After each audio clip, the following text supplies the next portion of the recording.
NAB کا معاملہ پھر 5-6 سال جاری ہے. ابھی تک نہ کیس چل رہا ہے نہ پتہ ہے کہ جرم کیا ہے. ہم تو بار بار پوچھتے ہیں یار کہ جرم کیا ہے اور درخواست بھی کرتے ہیں کہ اس کیس کو چلائیں، لیکن معاملہ کو آگے بڑھتا نہیں ہے. اور اب چوتھی حکومت بھی آ رہی ہے، امید ہے کہ جلدی بن جائے گی.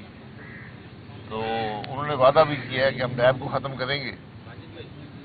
تو اللہ کرے اللہ تعالیٰ کو توفیق دے کہ اس ادارے سے ملک کی جان چھڑائیں، کیونکہ آپ ان عدالتوں میں جائیں تو حیران ہو جائیں گے لوگوں کے ساتھ کیا کیا ظلم ہوا ہے. بہرحال یہ معاملات ہیں. باقی آپ کے سوال کوئی؟ شاہد صاحب، نئی حکومت بننے جا رہی ہے، یہ بتائیے گا اس وقت جو اتحاد بننے جا رہا ہے پاکستان پیپلز پارٹی کا اور مسلم لیگ کا، الیکشن کیمپین میں ایک دوسرے پر تنقید اور ایک دوسرے پر الزامات کی سیاست جو ہے وہ چلتی رہی ہے، اور اب دوبارہ ہم دیکھ رہے ہیں کہ وہی ایک ساتھ بیٹھنے جا رہے ہیں. کیا سمجھ رہے ہیں کس طرح کی سیاست ہو رہی ہے اس ملک میں؟ یہ سیاست اقتدار کی ہوتی ہے، تو ہم آج ہر قیمت پر اقتدار حاصل کرنے کی کوشش میں ہیں. بہرحال یہ چیزیں نہ ملک کو کچھ دیتی ہیں نہ عوام کو کچھ دیتی ہیں. ہمیشہ ملک کا نقصان ہی ہوا ہے. سر، نتائج دیکھ کے، رزلٹ دیکھ کے اور حکومت کے جو طریقہ کار ہو رہا ہے بڑھانے کے، وہ دیکھ کے دل میں کیا خیالات ہے؟ دیکھیے، ہمارا بڑا انوکھا الیکشن تھا کہ گوگل بھی پریشان ہے کہ رزلٹ کیا ہے. آپ گوگل پہ جائیں، یقین کریں وہ بھی بس کر گیا کہ رزلٹ کیا ہے. اور لیکن میں سمجھتا ہوں کہ اس کا بڑا آسان حل ہے کہ فارم 47 جو ہے وہ 45 سے جیت گیا. جس کے پاس فارم 47 ہے وہ جیتا ہوا ہے. مولانا صاحب پی ڈی ایم کو جو ہے الوداع کہہ کے اب پی ٹی آئی کی طرف جا رہے ہیں، تو کیا دیکھ رہے ہیں ان کی سیاست کو کس طریقے سے دیکھ رہے ہیں ایز اے سیاسی؟ مولانا صاحب پی ڈی ایم کے صدر ہیں، میرا نہیں خیال کہ انہوں نے پی ڈی ایم کو الوداع کیا ہے. شاہد صاحب، آپ کہہ رہے ہیں مولانا فضل الرحمان اور جتنی بھی دینی جماعتیں ہیں وہ اللہ کی باتیں کرتے ہیں، اور جو ہے اس کے علاوہ وہ علماء کرام کے سربراہ بھی ہیں. اور تو اس دفعہ جو ہے جتنی بھی مذہبی جماعتیں ہیں ان کو بھی جو ہے ووٹ اتنا نہیں ملا، تو اس کی وجہ آپ دھاندلی سمجھتے ہیں یا اللہ پاک کی طرف سے ان پر ناراضگی سمجھتے ہیں؟ نہیں، میں تو اتنے دور نہیں جاؤں گا. پہلے یہ پتا کریں ووٹ ملا کس کو ہے، پھر وہاں سے آگے بات چلاتے ہیں. جی شاہد صاحب، آپ کہہ رہے ہیں کہ جو جس کے پاس فارم 47 ہے وہ جیتا ہوا ہے. اصل جھگڑا تو یہی ہے کہ فارم 45 اور فارم 47 میں ڈفرنس. دیکھیے، وہ میں یہی کہہ رہا ہوں نا کہ مجھ سے آپ نے پوچھا کہ رزلٹ کیا ہے. میں تو یہی کہوں گا کہ جو 47 ہے وہ جیت گیا ہے، 45 ہار گیا ہے. اور یہ الیکشن کمیشن کا کمال ہے کہ 47 پہلے بن گیا تھا، 45 بعد میں آئے. سر، الیکشن میں حصہ نہ لے کے آپ نے الیکشن میں حصہ نہیں لیا، کیا سمجھتے ہیں آپ کا بہتر فیصلہ تھا؟ لوگ تو کہہ رہے ہیں کہ بہتر تھا. جو دوست ہے وہ کہتے ہیں جی.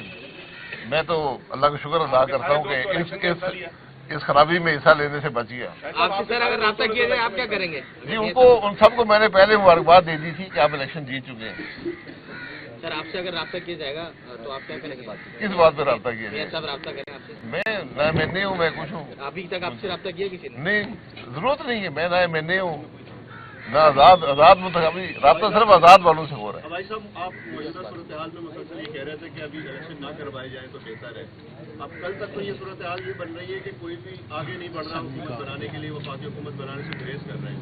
تو آپ کو کس نے بتایا تھا کہ اس طرح کے رزلٹ آئیں گے کہ ہم پارلیمنٹ ہوگی اور کوئی بھی حکومت نہیں بنانا چاہے گا؟ دیکھیں، میں نے کبھی نہیں کہا کہ الیکشن مت کروائیں. میں ہمیشہ ہی کہتا ہوں کہ الیکشن وقت پہ ہونے چاہیے. لیکن میں ضرور یہ کہتا رہا کہ الیکشن اگر آپ نے بغیر آگے کے راستے کا تعین کیے الیکشن کرائے، وہ کچھ نہیں دیں گے، انتشار دیں گے.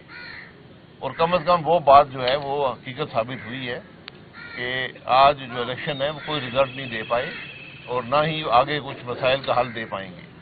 اس لیے آج ملک مشکل میں ہے. آج پولیٹیکل لیڈرشپ جو ہے ذرا اپنی اس اقتدار کی سیاست سے باہر نکلے اور ملک کے مسائل کا حل تلاش کریں. وہیں سے معاملہ آگے بڑھے گا. شاہد صاحب، ابھی تک آپ مسلم لیگ نون میں ہیں، تو کیا مسلم لیگ نون کی جو اس الیکشن میں پرفارمنس ہے اس سے آپ مطمئن ہیں وہ بہتر ہو سکتا تھا یا کچھ؟ میرے بھائی، میں نے پہلی دفعہ الیکشن میں حصہ نہیں لیا، نہ ووٹ دیا، کیونکہ میں ان الیکشنز کو ملک میں بے پناہ خرابی کا سبب سمجھتا ہوں. آپ نے دیکھ لیا کیا ہوا ہے اور آگے کیا ہوگا. یہ ملک کے معاملات کو حل یہاں سے نہیں کر پائیں گے. آج میں پھر کہوں گا کہ اس ملک کی پولیٹیکل لیڈرشپ جو ہے وہ اپنے اقتدار کے معاملات سے باہر نکلے اور ملک کے مسائل کی بات کریں. تو جو چیز آپ فیل کرتے ہیں دوسرے بھی یقیناً فیل کرتے ہوں گے، تو بہتر کیا حل ہو سکتا ہے یہ ساری صورتحال میں؟ بہتر حال دیکھیں، اس کے علاوہ اور کوئی حل نہیں ہے. اقتدار کو ایک طرف کر دیں. آج کوئی بھی اقتدار کا مستحق نہیں ہے اور سب جانتے ہیں. اپنا ضمیر ٹٹولیں، آپ کو نظر آئے گا کہ آپ کہاں پر کھڑے ہیں. تو آج مسئلہ ملک کا ہے، ملک کے مسائل کی بات کریں. پوری الیکشن کیمپین میں ملک کے مسائل کی بات ہوئی ہے، عوام کی تکلیف کی بات ہوئی ہے، ملک کے مسائل کے حل کی بات ہوئی ہے. یہ ایک ناکام الیکشن ہے.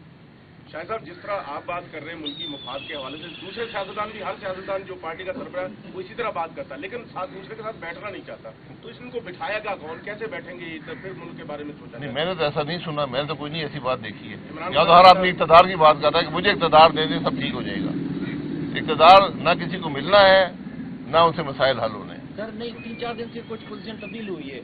ساری جماعتیں جو لینا چاہتی تھی اقتدار 47 کے بعد، اب وہ میرے خیال میں پیچھے ہٹ رہی ہیں. پی ٹی آئی بھی، بھی. تو یہ بھی انوکھی بات ہے کہ ملک میں کوئی بھی اقتدار میں آنے کی اب اپنے آپ کو لائق نہیں سمجھتا. تو کون بنتا وہ نظر آ رہا ہے سر وزیر اعظم؟ حکومت اس کی بن رہی ہے. میں اب کیا کہہ سکتا ہوں؟ سر ویسے جو زیادہ کمپرومائز کرے گا وہ بن جائے گا. کاکڑ صاحب کی حکومت چلتی رہنی چاہیے جی، اس لیے آپ تو کاکڑ صاحب کی کاکڑ صاحب تو آج تک تو کامیاب ہے.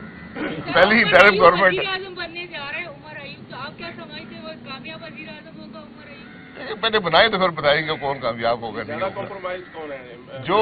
جو بھی ان حالات میں حکومت میں آیا، اگر ساری پولیٹیکل جماعتیں سپورٹ نہیں کریں گی ملک کے معاملات حل نہیں ہو سکتے. یہ بات ذہن نشین کر لیں. ایسا کہ آپ کے کولیگ رہے عمر ایوب بھی اور میاں شہباز شریف تو آپ کی پارٹی کے صدر بھی ہیں، دونوں میں سے آپ کو لگتا ہے کون سا کمپرومائز زیادہ ہے؟ میرے پاس تو ووٹ ہی نہیں، کس کو ووٹ دوں؟ اچھا، کمپرومائز کس سے کرنا ہوگا سر یہ بھی بتا دیجیے. جی، کمپرومائز کرنا کس سے ہوگا؟ فارم 47 سے.